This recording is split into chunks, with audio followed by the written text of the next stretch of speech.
ሰላም አድማጮች እንደምናላችሁ እግዚአብሔር ይመስገን እኔ በጣም ደህና ነኝ። የቼልሲ መስመር አጥቂ አሌሃንድሮ ጋርናቾ ከቼልሲ ጋር አብሮ እንደማይቀጥል ተዘግቧል። ተጫዋቹ በአዲሱ የቼልሲ አሰልጣኝ ሻቢ አሎንሶ ፕሮጀክትም ውስጥ ምንም አይነት ቦታ እንደሌለው ተገልጿል። ከዚህም በተጨማሪ ጋርናቾ የቼልሲን የፕሪሲዝን የቅድመ ውድድር ዘመን ዝግጅትንም እንደማይቀላቀል ሲወጡ የነበሩ መረጃዎች ያሳያሉ። አሌሃንድሮ ጋርናቾ በቼልሲ ቤት እንዳይሳካለት ያደረጉት ምክንያቶች ምንድናቸው? ቼልሲስ ከዚህ ተጫዋች የተሳሳተ ዝውውር በኋላ ምን ነገሮችን መማር ይጠበቅበታል? ተጫዋቹስ በቀጣይ የትኛውን ክለብ ሊቀላቀል ይችላል? እነዚህን ጉዳዮች በዚህኛው ፕሮግራማችን ላይ የምንመለከታቸው ይሆናል ማለት ነው። የቼልሲ አዲሱ አሰልጣኝ ሻቢ አሎንሶ በቼልሲ ቤት የመጀመሪያውን ጋዜጣዊ መግለጫ ከሰጠ በኋላ የቼልሲን አዲሱ አሰልጣኝን በተመለከተ የተለያዩ ሀሳቦች ሲሰጡ ቆይተዋል። አሰልጣኙ በቀጣዩ ዓመት ምን አይነት የጨዋታ ዘይቤ ሊከተል ይችላል? ከዚህም በተጨማሪ በሻቢ አሎንሶ የሚፈለጉና የማይፈለጉ ተጫዋቾች የትኞቹ ናቸው? እነዚህ ጉዳዮች በስፋት ሲነሱ ነበር። ታዲያ በተለይም ደግሞ ሻቢ አሎንሶ በቀጣዩ ዓመት በክለብ ውስጥ የሚፈልጋቸው ተጫዋቾች የትኞቹ ናቸው ተብሎ ሲጠየቅ ኒኮላስ ጃክሰን ምናልባትም በአሰልጣኙ እንደ አዲስ እድል ሊሰጠው እንደሚችል ሲወጡ የነበሩ መረጃዎች ያሳያሉ። አሌሃንድሮ ጋርናቾ ደግሞ በአሰልጣኙ እንደማይፈለግና ኢቭን የቼልሲን የፕሪሲዝን የቅድመ ውድድር ዘመን ዝግጅትንም እንደማይቀላቀል በርካቶች እየተናገሩ ይገኛሉ። የአሌሃንድሮ ጋርናቾ የቼልሲ ቆይታ ኦልሞስት ከዚህ በኋላ ያበቃ ይመስላል። ምናልባት አዲስ ነገር ካልተፈጠረ በስተቀር ጋርናቾ ቼልሲን ለቆ የሚወጣበት እድል እጅግ በጣም ሰፊ መሆኑን እየተመለከትን እንገኛለን። እንግዲህ ቼልሲ ከአንድ ዓመት በፊት ነበር አሌሃንድሮ ጋርናቾን ከማንቸስተር ዩናይትድ በ40 ሚሊዮን ፓውንድ ወደ ስታንፎርድ ብሪጅ ማምጣት የቻለው። ተጫዋቹን ለማስፈረም ከፍተኛ ድርድር ከማንቸስተር ዩናይትድ ጋር አድርገው እንደነበር እናስታውሳለን። ተጫዋቹም ደግሞ መቀላቀል የምፈልገው ቼልሲን ብቻ ነው የሚል አቋም ነበረው። በዚህም ምክንያት ከተጫዋቹ በኩልም እንደዚሁም ደግሞ ከቼልሲን በኩል ፍላጎት ስለነበር ይህ ዝውውር ተሳክቶ አሌሃንድሮ ጋርናቾ የቼልሲ ተጫዋች ሆኖ የዚህኛውን የውድድር ዓመት ጀምሮ እንደነበር ሁላችንም እናስታውሳለን። ነገር ግን ደግሞ ከአንድ ዓመት ቆይታ በኋላ ተጫዋቹ ደግሞ ከቼልሲ የሚለቅበት እድል እጅግ በጣም ሰፊ መሆኑን እየተመለከትን እንገኛለን። አሁን ላይ ተጫዋቹ ከቼልሲ ጋር ይለያያል። ኢቨን ኢፍ ቼልሲ ራሱ ይህንን ተጫዋች እስከ 50 ሚሊዮን ፓውንድ ድረስ የሚያቀርብ ክለብ ከተገኘ ተጫዋቹን እንደሚለቀው በርካታ የመረጃ ምንጮች እየዘገቡ ይገኛሉ። እኔ በግሌ አሌሃንድሮ ጋርናቾ ገና ወደ ቼልሲም ሲመጣ ጀምሮ ምናልባትም ደግሞ ዝውውሩ ጥሩ ላይሆን እንደሚችል ሀሳብ ነበረኝ። ምክንያቱም ተጫዋቹ በማንቸስተር ዩናይትድ በተለይም ደግሞ ከአንድ ዓመት በፊት ማለትም ደግሞ ወደ ቼልሲ ከመጣበት አንድ የውድድር ዓመት በፊት በማንቸስተር ዩናይትድ ወጣ ገባ ጊዜን ነበር ሲያሳልፍ የነበረው። ከዚህ በተጨማሪ ደግሞ ተጫዋቹ ከሩበን አሞሪም ጋር ግጭት ውስጥ የገባበት ጊዜ እንደነበረም ይታወሳል እና እንደውም ሩበን አሞሪምም በጓደኞቹ ፊት ወይም ደግሞ በቡድን አጋሮቹ ፊት ሌላ ክለብ መፈለግ እንዳለበት የክለቡ እቅድ አካል እንዳልሆነ ተነግሮት ነበረ። ከዛ በኋላ ተጫዋቹም ከማንቸስተር ዩናይትድ ጋር እንደማይቀጥል ሲገለጽ የነበረው እና እንደውም በዩሮፓ ሊግ የፍጻሜ ጨዋታ ማንቸስተር ዩናይትድ በቶተንሃም ሲሸነፍ ለምንድነው በቋሚነት ያልተሰለፍኩት የሚል ቅሬታ አቅርቦ እንደነበረና ከዛ በኋላ ደግሞ ከአሰልጣኙም ጋር ግጭት ውስጥ እንደገባ የተለያዩ የመረጃ ምንጮች ሲዘግቡ ቆይተዋል። ከዛ በኋላ ነበር ተጫዋቹ ወደ ቼልሲ እግር ኳስ ክለብ የተዘዋወረው። ያው ቼልሲ እንደምታውቁት በየጊዜው የተለያዩ ተጫዋቾችን ይለቃል፣ የተለያዩ ተጫዋቾችን ደግሞ ያስፈርማል። ለኒኮላስ ጃክሰን እድል ቢሰጡት የተሻለ ነበር ብዬ አስባለሁ አሌሃንድሮ ጋርናቾን ከሚያስፈርሙ ይልቅ። ነገር ግን ደግሞ ቼልሲ አሌሃንድሮ ጋርናቾን አስፈርሞ ኒኮላስ ጃክሰንን ደግሞ በውሰት ውል ነበር ወደ ሌላ ክለብ የሰጠው። እውነት ለመናገር በዚህ ዓመት አሌሃንድሮ ጋርናቾ በቼልሲ ቤት ካረጋቸው ጨዋታዎች እኔ በደንብ የማስታውሰው 2 ወይም 3 ጨዋታዎች ላይ ነው እንደው ጥሩ ፐርፎርማንስ አሳይቶ በቃ የወጣበት ገንዘብ የምርም ለዚህ ተጫዋች ይገባዋል ወይ ተብሎ እንዲጠየቅ ምናልባትም ደግሞ ቼልሲ ከዚህ በኋላ ከተጫዋቹ ጋር ጥሩ ሊቀጥል ይችላል ተብሎ እንዲባል ያደረገ እንቅስቃሴ ያሳየው 2 ወይም 3 ጨዋታ ላይ ቢሆን ነው። ምናልባት አንድ ጨዋታ ላይ አስታውሳለሁ የካርዲፍ ሲቲውን ጨዋታ ብዙዎቻችን እናስታውሳለን። ጋርናቾ ጎሎችን የሚያስቆጠረበት ጨዋታ ነበር። ምናልባት ያንን ጨዋታ ልናስታውስ እንችል ይሆናል። ከዛ ደግሞ አንድ የፕሪሚየር ሊግ ጨዋታ ነበር ከማን ጋር እንደነበር ዘነጋሁት። ከዛ ውጪ ግን አሌሃንድሮ ጋርናቾ በቼልሲ ቤት ቼልሲን የሚመጥን እና የወጣበትን ገንዘብ የሚመልስ ፐርፎርማንስ አሳይቷል ብዬ አላስብም። ኢቨን ስታቱን እንኳን ብትመለከቱ በፕሪሚየር ሊግ 24 ጨዋታዎችን ተጫውቷል። 1 ጎል ብቻ ነው ያስቆጠረው አሌሃንድሮ ጋርናቾ። አስቡት 24 ጨዋታ ተጫውቶ 1 ጎል ብቻ ማስቆጠር ማለት እንግዲህ ተጫዋቹ በቼልሲ ቤት ምን አይነት ጊዜ ነው ያሳለፈው የሚለውን ነገር ኩዌስችን ማርክ አድርገን እንድናልፍበት የሚያደርግ ጉዳይ ይመስለኛል። 4 አሲስት ደግሞ አድርጓል ካስቆጠራት 1 ጎል በተጨማሪ። ቻምፒየንስ ሊግ ላይም 9 ጨዋታ ተጫውቶ 1 ጎል ብቻ ነው ያስቆጠረው። በሊግ ካፕ ወይም ደግሞ በካራቦ ካፕ 4 ጨዋታ ተጫውቶ 4 ጎሎችን አስቆጥሯል። በኤፍኤ ካፕ ደግሞ 6 ጨዋታ ተጫውቶ 2 ጎል አስቆጥሯል ማለት ነው። ስለዚህ አሌሃንድሮ ጋርናቾ ከዚህ ስታት ምን እንረዳለን?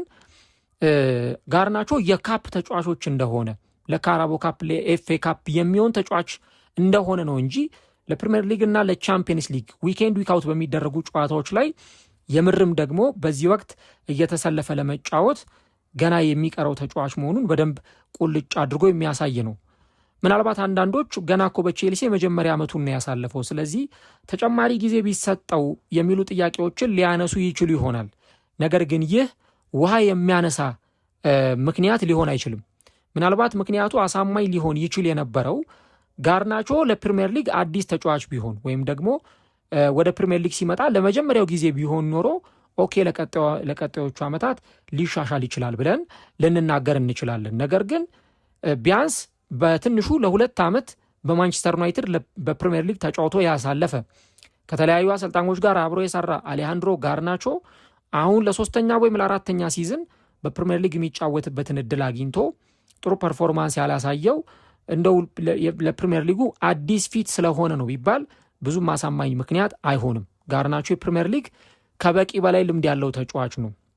እንደውም ከዚህ በፊት ለአርጀንቲና ብሔራዊ ቡድን ሁሉ የመጫወት እድል አግኝቶ ነበር። ነገር ግን እነዚህ ሁሉ ነገሮች አሌሃንድሮ ጋርናቾ ተገቢውን የሆነ የሜዳ ላይ ፐርፎርማንስ እንዲያሳይ እንደ ልምድ እንኳን ሊያገለግሉት አልቻሉም። በዚህ ምክንያት አሌሃንድሮ ጋርናቾ በቼልሲ ቤት ያልተሳካ ሲዝንን ማሳለፍ ችሏል። የብቃቱን መውረድ ሊያሳየን የሚችለው አንደኛው ደግሞ ሌላኛው ምክንያት ተጫዋቹ ለብሔራዊ ቡድን እንኳን ጥሪ ያልቀረበለት። አሁን የዓለም ዋንጫ እየተደረገ ይገኛል። አርጀንቲና ግማሽ ፍጻሜ ደርሳለች። እነ ላውታሮ ማርቲኔዝ፣ ሁሊያን አልቫሬዝ፣ ሊዮኔል ሜሲ በሚመሩት የፊት መስመር ላይ አሌሃንድሮ ጋርናቾ የዚህ አርጀንቲና የፊት መስመርን የሚመራ ተጫዋች ሆኖ ወደ ስብስቡ አልተጓዘም ማለት ነው እና የአሌሃንድሮ ጋርናቾንም ጉዳይ ስንመለከት ኢቭን በብሔራዊ ቡድን ጥሪ ያልቀረበለት በእነዚህ ምክንያቶች መሆኑን በደንብ እንድናነሳ ያስገድደናል። ተጫዋቹ ብቃት አለው ወይ? አዎ፣ ምንም የሚያጠያይቅ ነገር አይደለም። ተጫዋቹ ፖቴንሻሊ የሚያስገርም ብቃት አለው። እኔ እንደውም ወደ ማንቸስተር ዩናይትድ ዋናው ቡድን ሳይመጣ በፊት ነበር እንደውም የተመለከትኩት ጋርናቾን አስታውሳለሁ። ከኖቲንጋም ፎረስት ጋር ይመስለኛል የኤፍኤ ካፕ የፍጻሜ ጨዋታ ላይ አስገራሚ ጎል ሁሉ እያስቆጠረ ብቃቱን ሲያሳይ ነበር። ይሄ ተጫዋች ያለውን ፖቴንሻል ሰዎች በደንብ መመልከት የቻሉት ከዛ በኋላ ወደ ዋናው ቡድን መጥቷል። በተለይም ደግሞ የሆነ የውድድር ዓመት ላይ ማንቸስተር ዩናይትድ ቶፕ ኦፍ 3 ላይ ገብቶ ሲፎካከር በነበረበት የውድድር ዓመት ከራሽፈርድ ጋር ጥሩ ጥምረት የነበረው ተጫዋች መሆኑን በደንብ ሜዳ ላይ ስንመለከት ቆይተናል ማለት ነው። ግን ደግሞ የአሌሃንድሮ ጋርናቾን ይህንን ሁኔታ ስንመለከት በተለይም ደግሞ ከዛ በኋላ በነበሩት ጊዜያት የጋርናቾ እድገት ከፍ እያለ ሳይሆን በጣም ቁልቁል ወደታች እየወረደ ነው እየመጣ ያለው። ማንቸስተር ዩናይትድ ተጫዋቹን ሲያሰናብተው የምርም ትክክለኛ ምክንያት ነበረው። ለክለቡ ፊት የሚያደርግ ተጫዋች ስላልነበር ነው ከተጫዋቹ ጋራ የተለያዩት እና እነዚህ ነገሮች እንዳሉ እንመለከታለን። ከዛ ውጪ ተጫዋቹ በቼልሲ ቤት ጥሩ ብቃትን እንዳያሳይ ያደረጉ በርካታ ምክንያቶች አሉ። ምናልባት እንደ መጀመሪያ ተደርጎ የሚጠቀሰው ኤንዞ ማሬስካ ሚድ ሲዝን ላይ ክለቡን ለቀው መውጣታቸው ነው። ምናልባት አሰልጣኙ በቼልሲ ቤት ቆይተው ሲዝኑን ቢጨርሱ ኖሮ ጋርናቾ እንደዚህ አይነት ደካማ ሲዝን ላያሳልፍ የሚችልበት እድል ነበር። ምክንያቱም እሳቸው ሲያስፈርሙት የተጫዋቹን ፖቴንሻል በደንብ ተረድተው ነበር ወደ ክለቡ እንዲመጣ ያደረጉት። ከዛ በኋላ ደግሞ ሊያም ሮሲነር ነው ወደዚህ ክለብ የመጣው። ሊያም ሮሲነር ደግሞ ሌላ አዲስ ታክቲክ፣ ሌላ የጨዋታ አተገባበር ያለው አሰልጣኝ ነው። እንደውም በሊያም ሮሲነር ስር 4 ጨዋታ ብቻ ነው በፕሪሚየር ሊጉ ተጫዋቹ በቋሚነት የጀመረው እና ይሄም አንዱ የሆነ በአሰልጣኙ እንደማይፈለግ በነዛ ጊዜያት ላይ የተመለከትንበት በቂ ማስረጃ ሊሆን ይችላል። ከዛ ውጪ ተጫዋቹ ራሱ ጎል ለማስቆጠር እጅግ በጣም ተቸግሮ ነበር። ፎርሙን ለማግኘት እጅግ በጣም ተቸግሮ ነበር እና በአጠቃላይ በ43 ጨዋታዎች ተጫዋቹ 8 ጎሎችን ነው ያስቆጠረው። 4 አሲስቶችን ብቻ ነው ማድረግ የቻለው እና በተለይም ደግሞ በፕሪሚየር ሊጉ ላይ ያለው ስታት እጅግ በጣም ዝቅተኛ መሆኑን እንመለከታለን። ደጋፊዎችም ደግሞ ከሱ የሚጠብቁትን ነገር ኤክስፔክት ያደረጉትን ነገር አግኝተዋል ብለን መናገር አንችልም። ተጫዋቹ እንደውም ኢጎ በጣም የሚያጠቃው ተጫዋች እንደሆነ ይነገርለታል። በተለይም ደግሞ ከዲሲፕሊን አንጻር እና ደግሞ ፕሮፌሽናሊዝም ያለው ተጫዋች ነው። የእግር ኳስ ፕሮፌሽናሊዝሙ በጣም ዝቅተኛ ነው ተብሎ የሚነገርለት ተጫዋች ነው። በተለይ ከማንቸስተር ዩናይትድ ለቆ ወደ ቼልሲ የመጣበት መንገድ ራሱ የተጫዋቹ ፕሮፌሽናሊዝም ምን አይነት ነው የሚለውን ነገር ጥያቄ ምልክት ውስጥ የከተተ ጉዳይ ነው። ከዛ ውጭ ሜዳ ላይ የሚያሳያቸው ጸባዮች ኢቨን ራሱ የቦዲ ላንጉቹን ስትመለከቱት፣ የሰውነት እንቅስቃሴውን፣ የፊት ቋንቋውን ስትመለከቱት ራሱ ብዙ ነገር የሚናገር ነው። የጋርናቾ የፊት እንቅስቃሴው፣ ንግግሩ፣ ሜዳ ላይ ያለው ይሄ ለነገሮች በቃ ድክም ማለት ተስፋ የመቁረጥ ነገር ይታይበታል እና በእነዚህ ምክንያቶች አሌሃንድሮ ጋርናቾ በቼልሲ ቤት ያልተሳካ ቆይታን ያደረገ ተጫዋች ነው። ተጫዋቹ ምንም እንኳን ቀሪ ኮንትራት ቢኖረውም ነገር ግን ቼልሲ ለቆ ይወጣል። አሁን ላይ ተጫዋቹን አክቲቭሊ እየፈለገው ያለው ክለብ ሮማ ነው። ሮማ ይህንን ተጫዋች ለማስፈረም እንቅስቃሴዎችን እንደሚያደርግና የተጫዋቹ ፈላጊም እንደሆነ የሚወጡት መረጃዎች ያሳያሉ። ያው ቼልሲ ትክክለኛ ውሳኔ ነው ሻቢ አሎንሶም የወሰነው፣ ምክንያቱም ከጋርናቾ ጋር የሚያስቀጥል ምንም ግራውንድ የለም አሁን ባለው ሁኔታ። እንደውም ሌሎች ተጫዋቾችን ማስፈረም አንዱ የተሻለ ጉዳይ ይመስለኛል እና ይሄን ነገር ነው በቼልሲ እግር ኳስ ክለብ በኩል የተወሰነውን ውሳኔም ጭምር የምንመለከተው። ተጫዋቹ ወደ ቼልሲ ሲመጣ ራሱ በቃ ያንን ምርጥ ብቃቴን አሳያለሁ የሚል እምነት ነበረው። እንደውም ከናፖሊ ጋር ከተደረገው የቻምፒየንስ ሊግ ጨዋታ በፊት ጋርናቾ ነበር ከአሰልጣኙ ጋራ ፕሬስ ኮንፈረንስ ላይ ወይም ደግሞ የጋዜጣዊ መግለጫ ላይ አስተያየት የሰጠውና ጋርናቾ ሲናገር ለእኔ ወደ ቼልሲ መምጣት ውሳኔ ቀላል ነበር፣ ምክንያቱም ለውጦች ማድረግ የምትፈልግ ከሆነ በህይወትህ ከአንድ እርምጃ መራመድ የምትፈልግ ከሆነ ቢያንስ እንደዚህ ያሉ ከፍ ያሉ ውሳኔዎችን መወሰን ይጠበቅብሃልና ለእኔ ወደ ቼልሲ መምጣት ያን ያህል አስቸጋሪ ነገር አልነበረም ብሎ ነው ሲናገር የነበረው። ግን ደግሞ ጋርናቾ የምር እንደፈለገው በቼልሲ ቤት ተሳክቶለታል ወይ? እሱን ያው በደንብ ሜዳ ላይ የተመለከትነው ነገር ነውና ያንን ነው የምንመለከተው። እንግዲህ ሮማ ተጫዋቹን የማስፈረም ፍላጎት አለው። ሌሎች ክለቦችስ ተጫዋቹን ለማስፈረም ይንቀሳቀሳሉ ወይ የሚለውን ነገር በቀጣዮቹ ጊዜያት ላይ አብረን እንመለከተዋለን።